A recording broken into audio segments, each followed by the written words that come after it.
من الصالحين.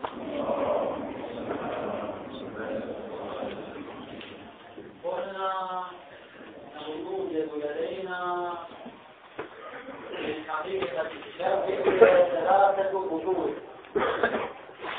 البحث الأول هو البحث الثبوتي وقد تقدم، والبحث الثاني وهو البحث الإثباتي في الأقوال والأدلة وقد تقدم أيضا، وبقي لدينا البحث الثالث وهو بحث الثمرة في الحقيقة الشرعية وعدمها. يعني ما هي الثمرة على القول بالحقيقة الشرعية أو على القول بإنكار الحقيقة الشرعية، فما هي الثمرة المترتبة على ذلك؟ توجد ثمرة أو لا توجد ثمرة؟ وإذا وجدت ما هي هذه الثمرة؟ الجواب: تظهر الثمرة فيما لو صدرت هذه الألفاظ الصلاة والصوم والحج والزكاة صدرت من قبل الشارع بلا قرينة، لا قرينة على إرادة المعنى اللغوي ولا قرينة على إرادة المعنى الجديد الشرعي، حينئذ تظهر الثمرة. توضيح ذلك: هذه الألفاظ إذا صدرت من الشارع الصلاة والصوم والحج والزكاة لها ثلاث حالات. الحالة الأولى أن تصدر مع قرينة على أن المراد منها هو المعنى اللغوي، وحين لا بد أن نعمل بالقرينة ونحملها على المعنى اللغوي، ولا ثمرة هنا أصلا. يعني سواء قلنا بالحقيقة الشرعية أن أنكرنا الحقيقة الشرعية فلا بد أن نحملها على المعنى اللغوي تبعا للقرينة.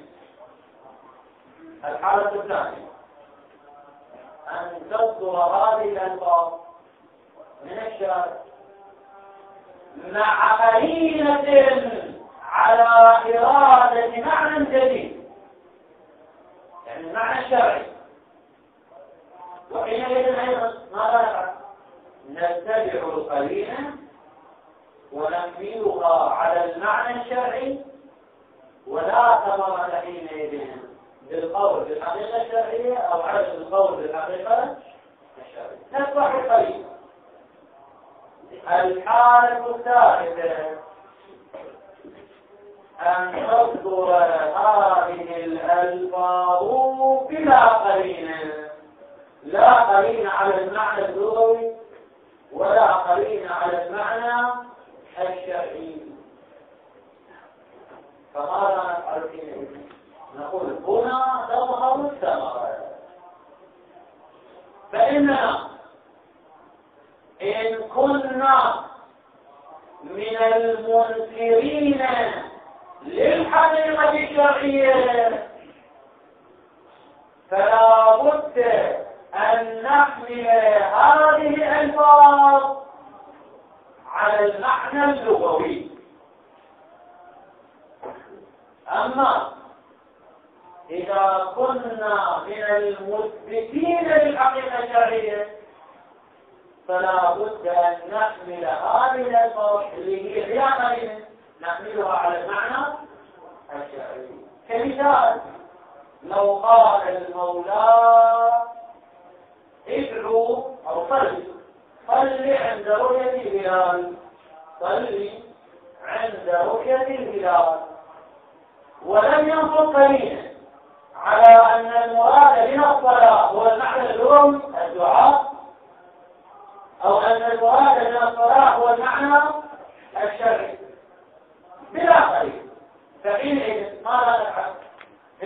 كنا منكرين للحقيقة الشرعية فنحمل الصلاة على معناها اللغوي ونقول يجب الدعاء عند رؤية الهلال، ليس الصلاة متعارضة. أما إذا آمنا بالحقيقة الشرعية فنقول لا، مراد المولى من الصلاة هنا قلبي هو الصلاة متعارفة وليس مطلق الدعاء.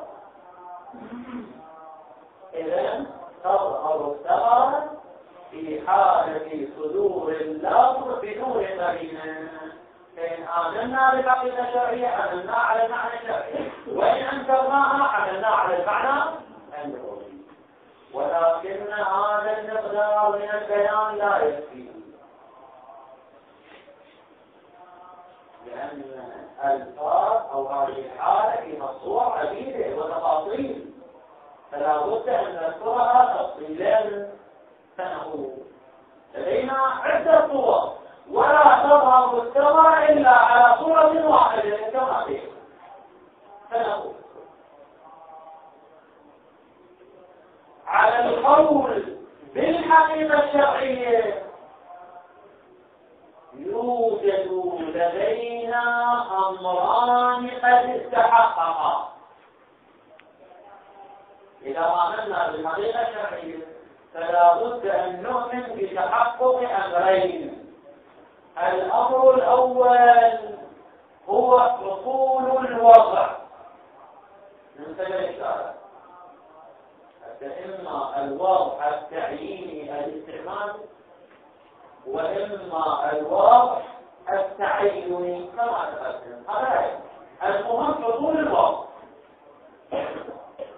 الأمر الثاني هو حصول الاستعمال من قبل الشارع. فلدينا أمران: حصول الوضع وحصول. وبالنسبة إلى تأريخ الوضع وتأريخ الاستعمال توجد لدينا عدة صور، توجد لدينا 3 صور. الصورة الأولى أن يكون الاستعمال سابقا على الوضع والوضع يكون متأخرا عن الاستعمال، كما لو قال المولى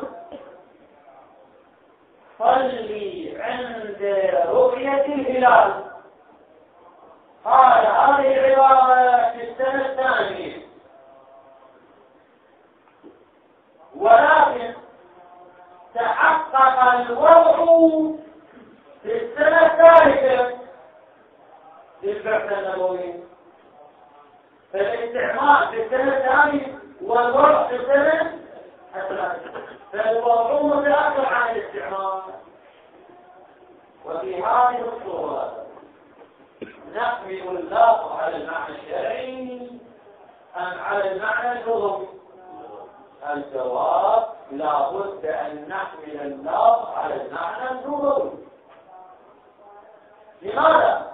وذلك لأن الاستعمال حصل قبل الواضع وقبل نقل المعنى وقبل ترتيب المعنى. إذا كان الاستعمال قبل الوضع بسنة فلا بد أن نحمله على المعنى السابق على المعنى اللغوي. وفي هذه الصورة تظهر الثمرة أو لا تظهر الثمرة؟ الجواب: لا تظهر الثمرة، لا بد أن نحمله على المعنى اللغوي. الصورة الثانية بعكس الصورة الأولى، يحصل بعكس الصورة الأولى أن يكون الوضع سابقا على الاستعمال، أي أن الوضع حصل في السنة الثانية والاستعمال حصل في السنة الثالثة.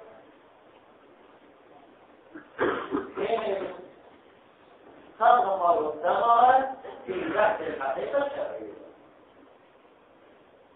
فإن أنكرنا ثبوت الحقيقة الشرعية فلا بد حمل اللفظ على المعنى السابق اللغوي حتى لو كان الاستعمال متأخرا. أصلا نحن لا نؤمن بالحقيقة الشرعية. إذا قلنا لا نؤمن بالحقيقة الشرعية فنحيل الواقع على المعنى اللغوي. أما إذا آمنا بالحقيقة الشرعية وآمنا بأن الوضع حصل من الشارع قبل الاستعمال والاستعمال متأثر عن الوضع، فلا بد أن نحمل اللفظ على المعنى الشرعي. وهذه هي الصورة الوحيدة لظهور الثمرة. يعني في هذه الصورة متى نقول بالحقيقة الشرعية؟ متى نحمل اللفظ على المعنى الشرعي؟ كنقطتين شرطين. الشرط الأول أن يكون الاستعمال متأخرا عن الوقت، والشرط الثاني أن يكون من القائلين لثبوت الحقيقة الشرعية. هذه الصورة الثانية. الصورة الثالثة أن نجهل تاريخ الوضع أو الاستعمال. وهنا توجد لدينا ثلاثة فروض. هاي تقسيمات وتشقيقات قبل أن تستخدم الألوان على التقسيمات وتشقيقات. حتى لدينا ثلاث صور. الصورة الأولى شنو الصورة الأولى؟ أن يكون الاستعمال متقدما. الصورة الثانية العكس، الوضع متقدم على الاستعمال. الصورة الثالثة نجهل ولا ندري، نشوف لا هو المتقدم مالي. هذه الصورة فيها ثلاثة فروض. الفصل الأول أن يكون كلاهما مجهولا. تاريخ الوضع مجهول ولا ندري متى، وتاريخ الاستعمال مجهول أيضا لا ندري متى. فتاريخ الوضع وتاريخ الاستعمال كلاهما مجهول. الفصل الثاني أن يكون تاريخ الوضع معلوما، ولكن تاريخ الاستعمال مجهولا. الصورة الثالثة بعكس الثاني أن يكون تاريخ الاستعمال معلوما ولكن تاريخ الوضع مجهولا. هذه فروض ثلاثة بناء على الصورة الثالثة. والسؤال هنا ما هو حكم هذه الفروض الثلاثة التي يمكنها مندرجة تحت صورة الشك وعدم العلم؟ ما هو حكم هذه الفروض الثلاثة؟ وهل تترتب عليها الثمرة أو لا تترتب عليها الثمرة؟ الجواب قد يستفاد هنا في الفروض الثلاثة، يعني في صورة الشك والجهل بهما أو بأحدهما، قد يتمسك بطريقين كلاهما باطل وغير مقبول. الطريق الأول هو أطالة تأخر الاستعمال. الطريق الثاني هو أطالة عدم النقل. طبعا نتيجتهما مختلفة. أطالة تأخر الاستعمال عن الوضع ماذا تقتضي؟ إذا الاستعمال متأخر عن الوضع راح تحاول حال الصورة الثانية، يعني نحمله على المعنى الشرعي وتظهر الثمرة في هذا الموضوع.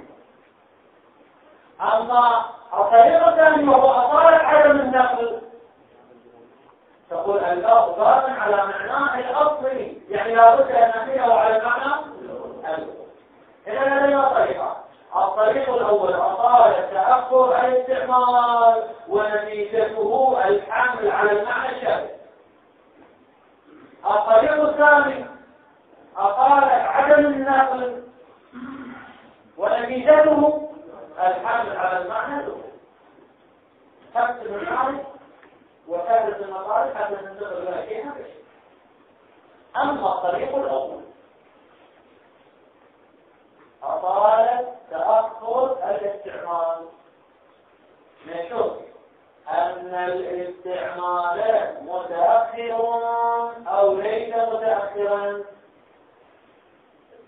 نستفيد من أطالة التأخر فنحكم بأن الاستعمال متأخر عن الواقع، والنتيجة هي الحمل على المعنى الشرعي. هذا هو طريقه. الآخر يقول يرد عليه أولا وثانيا. أما أولا فهذا الأصل معارض بأصل آخر في غلاله، وهو أطال تأخر الوضع. احنا نشوف أن أيهما متقدم وأيهما متأخر، الوضع والاستعمال. هم الجواب يستفيد من أطال تأخر الاستعمال فنأخذ بالمعنى الشرعي.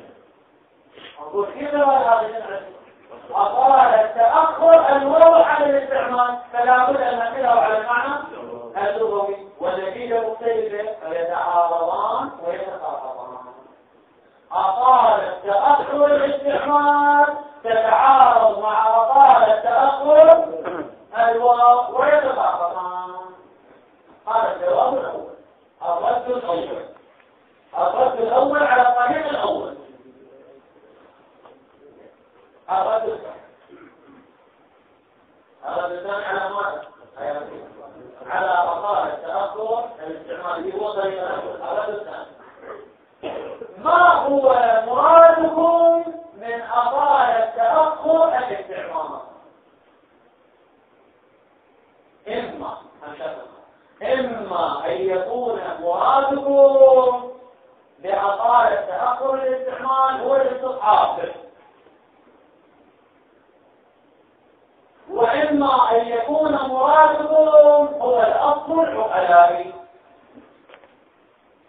ما هو مرادكم بأطال التأخر الاستعمال؟ إما أن يكون المراد هو الاستصحاب،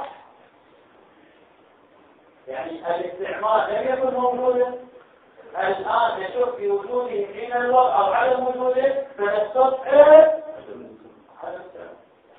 أو لا مخصوص مو الاستصحاب وإنما هو الأصل عقلائي. فإن كان مراده هو الاستصحاب فانشقق غير منشقق. ما هو المستصحب؟ احتمالان: المستصحب أمر وجودي، أم مرادكم أن المستصحب أمر عدمي. يعني الاستصحاب إما أن نقول المستصحب هو تأخر الاستعمال. نشوف أن الاستعمال متأخر أو غير متأخر فنستطيع تأخر الاستعمال، وتأخر الاستعمال وجودي وعدمي.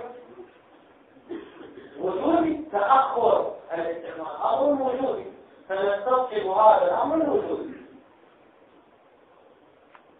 أو لا نستصحب أمرا عدميا وهو عدم ثبوت الاستعمال حين الوقت، عدم ثبوت الاستعمال حين الوقت، وهذا يصحح عدم.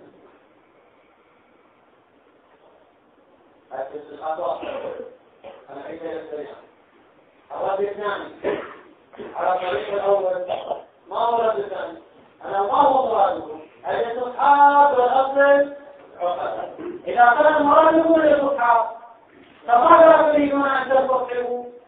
تأخر الاستعمال الذي هو أمر وجودي، العدم سقوط الاستعمال الذي هو أمر عدم. فإن كان مرادكم الأول يعني الاستصحاب الذي يكون المستصحب فيه أمرا وجوديا، فنقول هكذا استصحاب لا يجري. لماذا؟ لاختلال الركن الأول وهو اليقين السابق. الاستصحاب الوجودي ماذا نريد أن نستصحب؟ تأخر الاستعمال، وتأخر الاستعمال متيقن أو غير متيقن؟ هو أول الكلام أنه نشوف أنه متأخر أو ليس متأخرا. فتأخر الاستعمال لم يكن متيقنا في الحالة السابقة حتى نستصحبه إلى حين الوقت، بل هو مشكوك من أساسه، فلا يجري الاستصحاب حينئذ لاختلال الركن الأول إذ لا يقين سابق بتأخر الاستعمال ثم شك لاحق فنستصحب تأخر الاستعمال. هو أصلا لا يقين فيه إلا بذلك. هذه الأمثال كانت تصحب لأن إذا كان الاستصحاب العدل اللي وصل الاستصحاب العدل أنه نستصحب عدم ثبوت الاستعمال إلى حين الوقت، بأن نقول الاستعمال منذ الأزل كان موجودا أو ليس موجودا؟ ليس موجودا. ونشوف هل وجد مع الواقع أم لم يوجد مع الوقت. فماذا نستصحب؟ نستصحب عدم وجود الاستعمال وعدم ثبوته حين الوقت أو قبل الوقت. أصلا ما كان موجود، نستصحب العدم السابق. فهذا استصحاب عدم. نقول إن كان هذا هو مرادكم فيرد عليه أولا وثانيا، بعد أولا وثانيا. أما أولا فهذا أصل مثبت. لماذا هو أصل مثبت؟ لأن الحمل على المعنى الشرعي مترتب على كون الاستعمال متأخرا عن الوضع. هذا اللي قلنا قبل شوي. إذا كان الاستعمال متأخرا عن الوضع حينئذ لابد أن نحمل الألفاظ على المعنى الشرعي. فإذا هذا الحمل على المعنى الشرعي وهو النتيجة. ما هو موضوعه؟ موضوعه تأخر الاستعمال عن الوضع الذي هو عنوان وجودي وعدمي. عنوان وجودي تأخر الاستعمال. بينما المستصحب هنا ما هو؟ هو عدم ثبوت الاستعمال حين الوقت، والأثر وهو الحمل على المعنى الشرعي غير مترتب على عدم ثبوت الاستعمال حين الوقت، بل يترتب على لازمه العقلي. لأننا إذا استصحبنا عدم ثبوت الاستعمال حين الوقت، عدم ثبوت الاستعمال حين الوقت، فما هو لازم العقل؟ إذا كان الاستعمال غير ثابت حين الوقت هذا معناه أنه متقدم أو متأخر. إذا استصحبنا عدم ثبوت الاستعمال حين الوقت فلازم ذلك عقلا أنه متأخر عن الوقت، وإذا كان متأخرا قبل على المعنى الشرعي. إذا النتيجة مترتبة على نفس المستصحبات المترتبة على لازم عقلي للمستصحبات، مترتبة على لازم عقلي للمستصحبات، وهذا هو الذي يسمى في كلماتهم بالأصل مسلم قبل يعطينا الأثر الشرعي، إما أن يترتب على نفس المستصحب وهذا لا إشكال فيه، وإما أن يكون الأثر الشرعي مترتبا على لازم عقلي للمستصحب، هذا هو الأصل مسلم الذي قالوا بحجيته أو عدم حجيته. إذا كان مرادكم هو الاستصحاب العدمي، يعني استصحاب عدم ثبوت الاستعمال إلى حين الواو، فهذا أصل مسلم. هذا الرد الأول. الرد الثاني، هذا الاستصحاب العدمي معارض باستصحاب العدمي في العبادة. يعني وشنو الاستصحاب العدمي في العبادة؟ ماذا تصحب؟ عدم ثبوت الاستعمال، ونحن نستصحب عدم ثبوت الواو. عدم ثبوت الاستعمال نتيجته الحمل على المعنى الشرعي. احنا كيف نقول عدم ثبوت الواو ونتيجته الحمل على المعنى الشرعي، يتعاضان يتطابقان.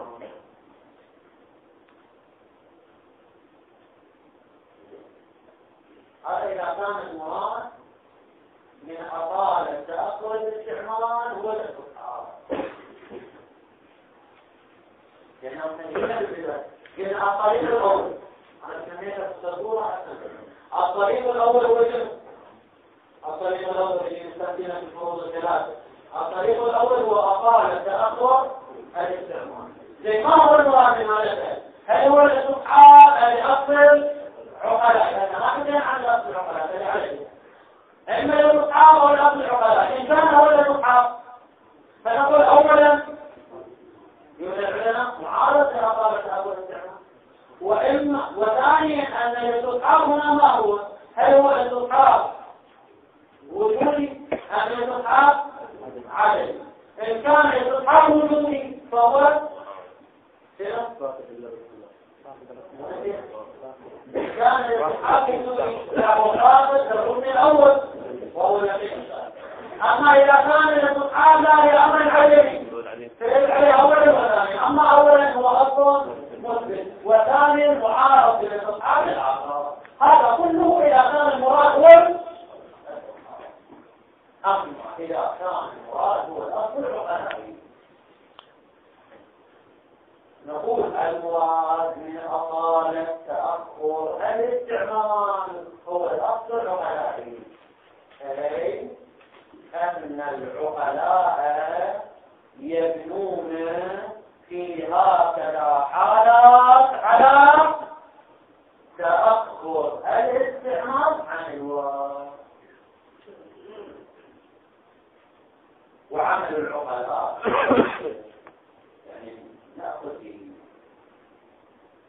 الجواب أفضل. نقول الأصل العقلائي والسيرة العقلائية إنما يؤخذ به إذا كان مفردا، يعني أن هذا السير العقلائي قطعا متحقق 100%، يعني إخراج الصغرى لا بد أن يعرف أن البناء العقلائي قائم على ذلك.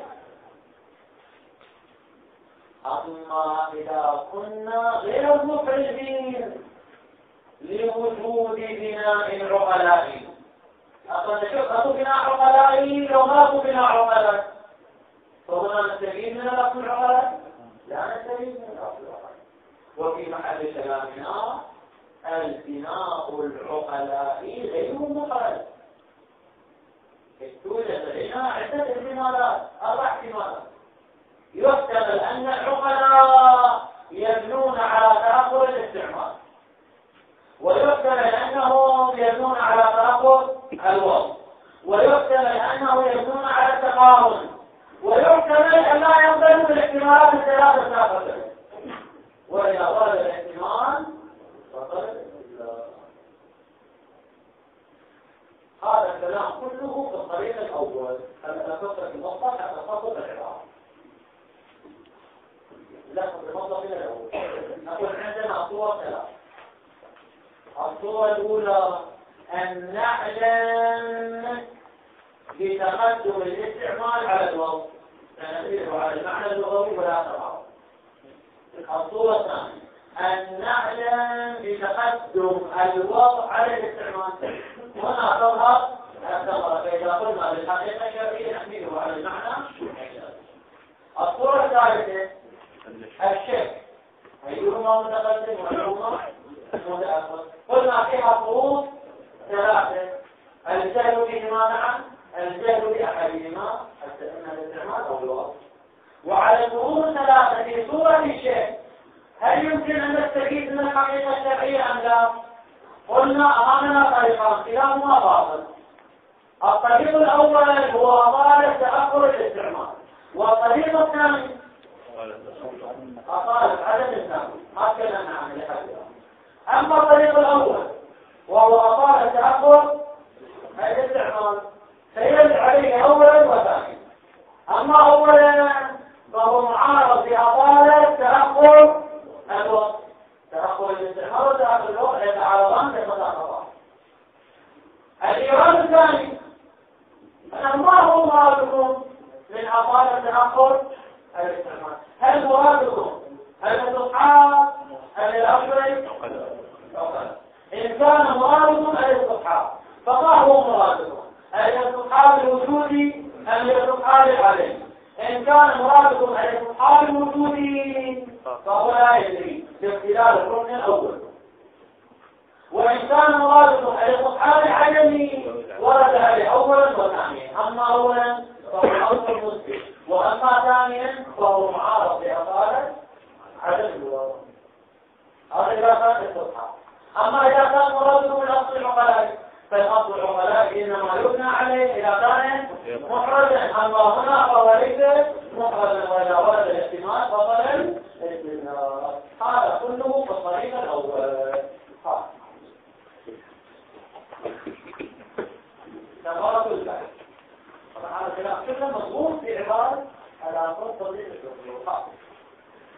وأما الثمرة بين القولين، بين القول بثبوت الحقيقة الشرعية والقول بعدم ثبوت الحقيقة الشرعية، فتظهر الثمرة في صورة تنزيل اللفظ بلا قرينة، وإلا لو كانت قرينة فنتبع قرينة. فتظهر في لزوم حمل الألفاظ كالصلاة والصوم الواقع في كلام الشارع، طبعا بشرط أن تكون بلا قرينة. إذا كانت بلا قرينة فلا بد أن نحملها على معانيها اللغوية. هذا إذا أنكرنا الحقيقة الشرعية مع عدم الثبوت، يعني مع عدم القول بالحقيقة الشرعية، ولزوم حملها على معانيها الشرعية، هذه الألفاظ التي وردت بلا قرينة نحملها على المعنى الشرعي. لكن إذا قلنا بثبوت الحقيقة الشرعية لكن يقول على الثبوت، يعني على القول بثبوت الحقيقة الشرعية. إذن على القول بعدم ثبوت الحقيقة الشرعية نحملها على المعاني اللغوية، وعلى القول بثبوت الحقيقة الشرعية نحملها على معانيها الشرعية. لكن هذا الكلام بالتكافي لو تفصيل عند الصور. الصورة الأولى أن نعلم تأخر الوضع عن الاستعمال، وهنا قدر على الصورة الثانية تقدم الوضع على الاستعمال، يعني الاستعمال متأخر عن الوضع، وهنا قدر على وهذه الصورة الوحيدة لظهور الثمرة. ولذلك هو يقول فيما إذا حلم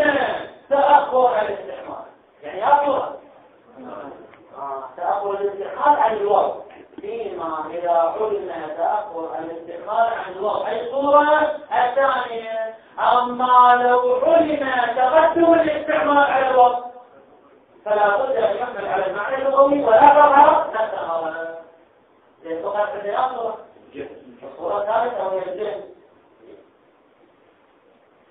وفيما إذا جبل التغيير لا تغيير لا تغيير نقول جبل التغيير في الاستعمال والوضع، أو جبل التغيير في الاستعمال فقط دون الوضع، أو جبل تغيير الوضع دون الاستعمال. هذه الأمور الثلاثة طبعا ما فرق بينهم، لا بد أن تضع عملية التغيير بينهم. المهم أن نذهب التغيير، فماذا نفعل؟ وفيما إذا جبل التغيير ففيه إشكال، يعني أنت تحل على المعنى اللغوي لو تحل على المعنى الشرعي. إذا كم طريقة أمامنا طريقان. الطريق الأول يؤدي إلى الحمل على المعنى الشرعي، والطريق الثاني يؤدي إلى الحمل على المعنى اللغوي. أما الطريق الأول يقول وشنو الطريق الأول؟ أقال التأخر الاستعمال. إذا كان الاستعمال متأخر إذا انتفعال حال الصورة الثاني فيدخل على المعنى. بما شنو الإشكال عليه؟ الإشكال الأول معارض بأقال تأخر الوقت، وأقالة تأخر الاستعمال الذي هو الطريق الأول يرجع عليه أولا وثانيا. أولا مع معارضتها أقال تأخر الاستعمال معارضة بمن؟ بأقالة تأخر الواضح، لأن أقالة تأخر الواضح حالة تفيد الحمل على المعنى اللغوي فيتعارضان. هذا الإشكال. الإشكال الثاني على أقال التأخر الاستعمال. ما هو مراد من أقال التأخر الاستعمال؟ استصحاب لأصل عقلائي. إن كان مراد من الاستصحاب الوجودي الركن الأول المختلف، عدمي أصل مثبت ومعارضة.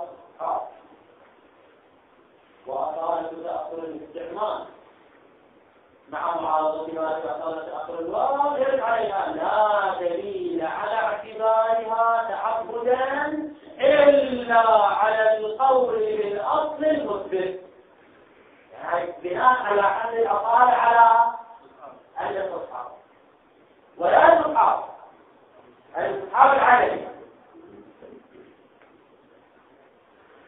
الاستصحاب العدمي لماذا؟ لأنه حملناها على أصل العقلاء، فالأصل العقلاء غير محدد فيبقى عندنا فقط الاستصحاب، لأن الاستصحاب في الأمر الوجودي هو من الأول غير موجود فلا معنى للاستصحاب، فيبقى عندنا الاستصحاب كموضوع لا يوجد إلا في الاستصحاب العدمي. وهذا الاستصحاب العدمي فيه إشكال وهو أنه أصل مثبت ومعارض لاستصحاب آخر لا دليل على اعتبارها تعبدا لا في أصل العقلاء ولا في استصحاب وجودي، فيقع عندنا استصحاب عدمي، وإذا كان استصحاب عدمي فهو أصل مثبت لا دليل على اعتبارها تعبدا إلا على القول بالأصل مثبت، ونحن لا نؤمن بحجية الأصل المثبت. نقول لا، المراد من الأقارب مو الاستصحاب، المراد من الأقارب الأصل العقلاء وبناء العقلاء الدوام. هذا غير محرج، نقال أن العقلاء يعملون بهذه الطريقة ولم يثبت الجواب للأصل العقلاء، ولم يثبت بناء من العقلاء على تأخر الاستعمال مع الشيء. لا يمكن أن يبنوا على تأخر الواقع، وإذا ورد الاحتمال فضل الاستثناء. إذا لا استصحاب يصير ولا أصل عقلائي. ماذا بقي لدينا؟ إذا الطريق الأول المؤدي إلى الحمل على المعنى الشرعي باطل بكل تشريعاته. الآن نأتي إلى الطريق الثاني. وهو قالة عدم النقل. أنه نشوف أن هذا اللفظ نقل من معناه اللغوي إلى معنى جديد حين الاستعمال أو قبل الاستعمال أو لم ينقل. ما نستطيع عدم النقل، نستطيع عدم النقل، فنقول هذا اللفظ لم ينقل. وإذا كان لم ينقل إذا لابد أن نحمله على المعنى اللغوي. الجواب هم نقول كل مرادكم من أصالة عدم النقل، هل مرادكم الاستصحاب أو مرادكم الأصل؟ عقلاء. إن كان مرادكم الاستصحاب يعني عدم النقل كان متيقنا في الحالة السابقة، الآن نشوف أن اللفظ نقل إلى معنى أو لم ينقل، ماذا نستطيع؟ نستطيع عدم النقل. هذا الاستصحاب داخل أركان أو ليس داخل أركان؟ يعني الركن الأول موجود أو غير موجود؟ الركن الأول موجود. أنا سابقا لدي يقين أن هذا اللفظ لم ينقل، حتى على الأقل قبل 100 سنة 1000 سنة 2000 سنة كان هو غير منقول. الآن نشوف نقل أو لم ينقل، فنستطيع عدم النقل. إذا لا يجوز الإشكال السابق وهو اختلاف الركن الأول، لا الركن الأول موجود، لكنه يرد عليه أنه أصل مثبت، لأن الأساس غير مترتب على المستصحب، وإنما مترتب على اللازم العقلي للمستصحب. ما هو المستصحب؟ المستصحب عدم النقل، وعدم النقل ما يترتب. لكن إذا استصحبنا عدم النقل فلازم ذلك أن الاستعمال متقدم والوضع متقدم. الوضع الثاني لازم ذلك أن الاستعمال متقدم، يعني أنه استعمل النار وما زال اللفظ لم ينقل، فنستطيع عدم النقل إلى حين الاستعمال. ولازم ذلك عقلا أن الاستعمال متقدم على النقل والوضع،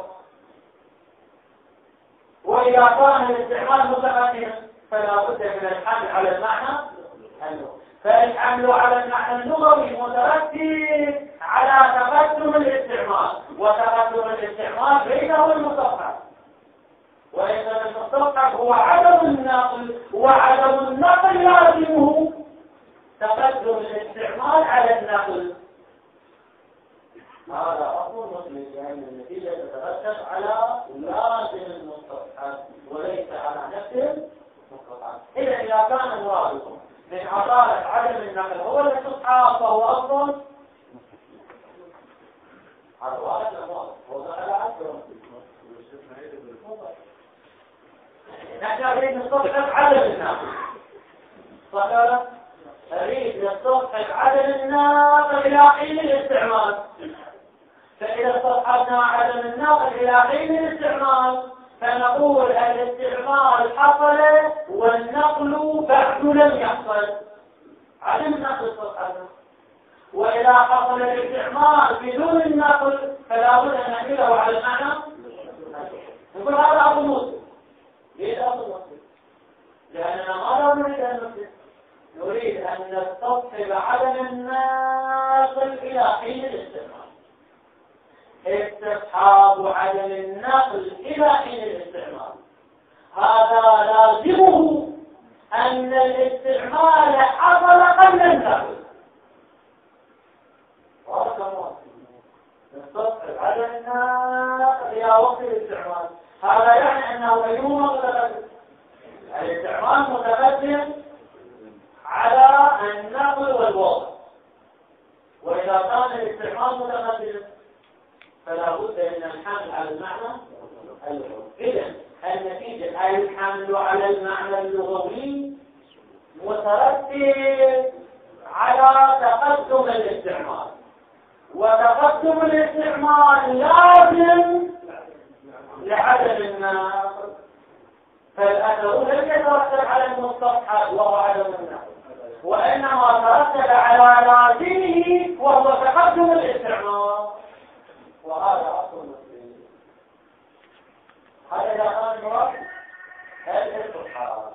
أما إذا كان المراد لا، الأصل العقلائي، المراد هو الأصل العقلائي، أي إن العقلاء حينما يشكون في الناقل وعدم الناقل فالعقلاء على ماذا يبنون؟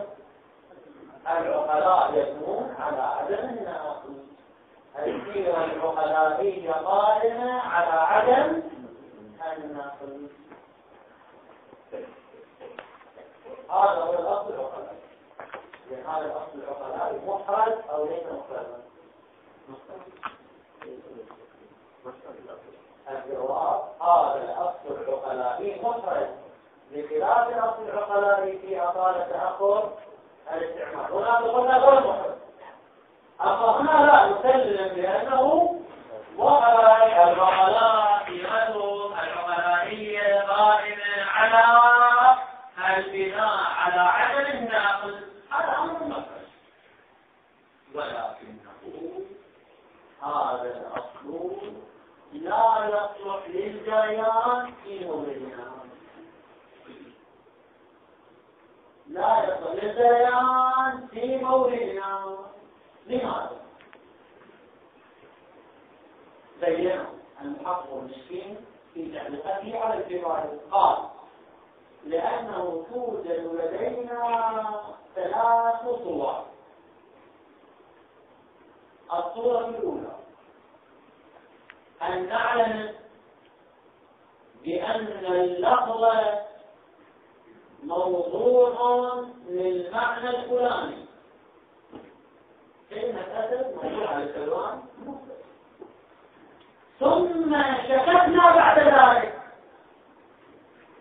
أنها نقلت إلى معنى آخر أو لم تنقل إلى معنى آخر، فعندنا علم بأصل الوضع ثم شك في حصول النقل وعدم حصول النقل. الصورة الأولى. الصورة الثانية أن نعلم بأن اللفظ في يومنا هذا يدل على المعنى الفلاني المحدد.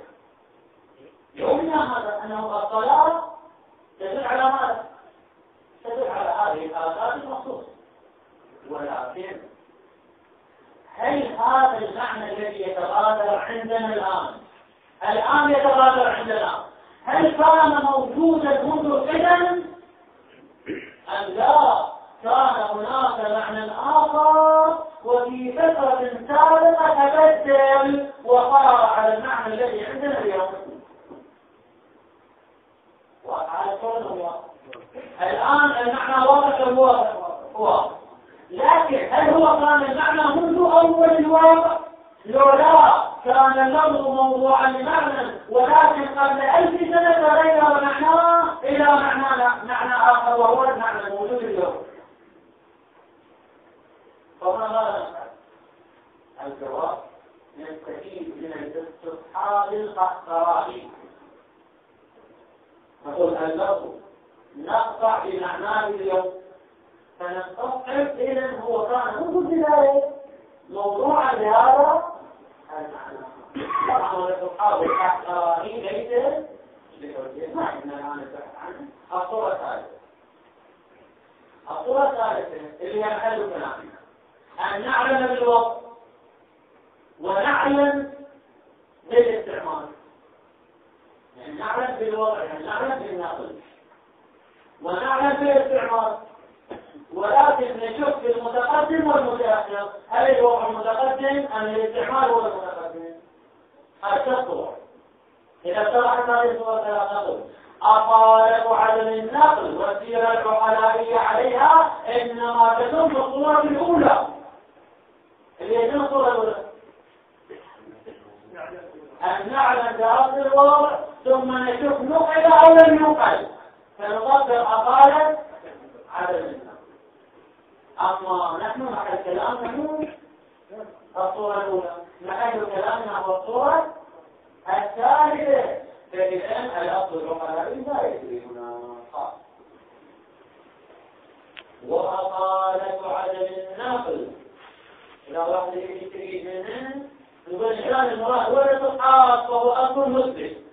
أما إذا كان الأصل العقلائي فنقول إنما كانت معتبرة فيما إذا شك في أصل الناقل اللي هو الصورة الأولى لا في تأخره وتقدمه اللي هي الصورة الثالثة التي هي محل كلامنا. نحن لا نشك أن النقل حصل أو لم يحصل، نحن قاطعون أن النقل حصل لكن تقدم على الاستعمال أو تأخر. إن هذا ما نستفيد من أطالة عدم الناقل. أطالة عدم الناقل في موضع الشك أن النقل حصل أو لم يحصل، لا القطع في حصول النقل والشك في تأخره. فتأمل لعله إشارة إلى أنه نحتمل وجود بناء عقلائي على عدم الناقل في الصورة الثالثة. انتم قلتم مختص الصورة الأولى، نقول الصورة الثالثة أيضا يحتمل وجود أصل عقلائي. الجواب احتمال الأصل العقلائي لا يكفي، بل لا بد أن نحرز وجود الأصل العقلائي، وهو محرز في الصورة الأولى وغير محرز في الصورة الثالثة التي هي محل كلامنا.